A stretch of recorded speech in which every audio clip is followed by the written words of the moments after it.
કેમ છો દોસ્તો, સ્ટોરીઓની દુનિયામાં સ્વાગત છે। ચાલો જાણીએ અનોખી સ્ટોરી। મારું નામ રવીના છે। હું 25 વર્ષની છું। હું એક ગરીબ પરિવારની છોકરી છું।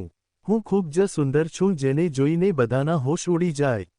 અમારા ઘરમાં મારા મમ્મી પપ્પા અને એક નાનો ભાઈ છે। ભાઈ ઉંમરમાં બહુ નાનો છે અને પપ્પા બીમાર રહેવાના કારણે કોઈ કામ ધંધો નથી કરી શકતા, એટલે ઘર ચલાવવાની જવાબદારી મારી અને મમ્મી પર આવી ગઈ છે।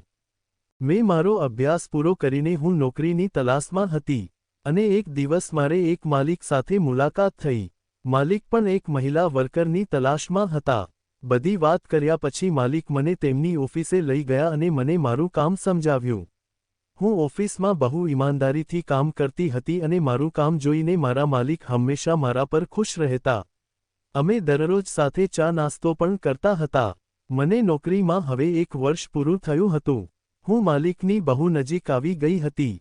પછી મેં માલિકને મારો પગાર વધારવા કહ્યું, પણ બદલામાં માલિકે મારી સાથે માંગણી કરી અને કહ્યું, તારે મારું આટલું કામ કરવું પડશે।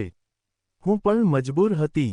મારે મારા ઘરની પરિસ્થિતિ જોઈને માલિકની વાત માનવી પડી। પછી માલિક મને દરરોજ પોતાની ઓફિસમાં બોલાવતા હતા। હું પણ મજબૂરીમાં કાની બોલી નહીં અને સહન કરતી ગઈ। પછી મને પણ ધીરે ધીરે તેની આદત થઈ ગઈ। જ્યારે માલિક ઓફિસે ન આવતા ત્યારે હું તેમને સામેથી ફોન કરીને બોલાવતી અને અમે સાથે મળીને બહુ એન્જોય કરતા। આના પછી માલિકે મારો પગાર પણ વધારી દીધો। મારા ઘરની પરિસ્થિતિ પણ પહેલા કરતાં સુધરી ગઈ। મારા પપ્પાની પણ સારી હોસ્પિટલમાં દવા કરાવી અને તે પણ સાજા થઈ ગયા। ધીરે ધીરે હું પણ લગ્ન કરવા લાયક થઈ ગઈ હતી। એક દિવસ મેં મારા માલિકને મારી સાથે લગ્ન કરવાનું કહ્યું, પણ મારા માલિક મને ચોખ્ખી ના પાડી દીધી। તેમણે કહ્યું, મારા લગ્ન પહેલાથી થઈ ગયેલા છે।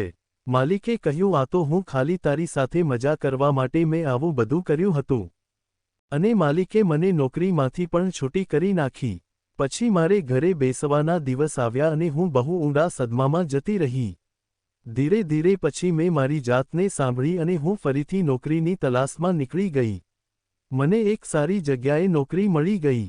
પાછી નોકરી કરતા એક યુવક સાથે મને પ્રેમ થઈ ગયો। અમે બંને લગ્ન કરી લીધા। હવે અમે બંને ખૂબ જ ખુશ છીએ। અમે દરરોજ નવી નવી રમત રમતા હોઈએ છીએ। આવી જ રીતે દિવસો પસાર થતા હોય છે।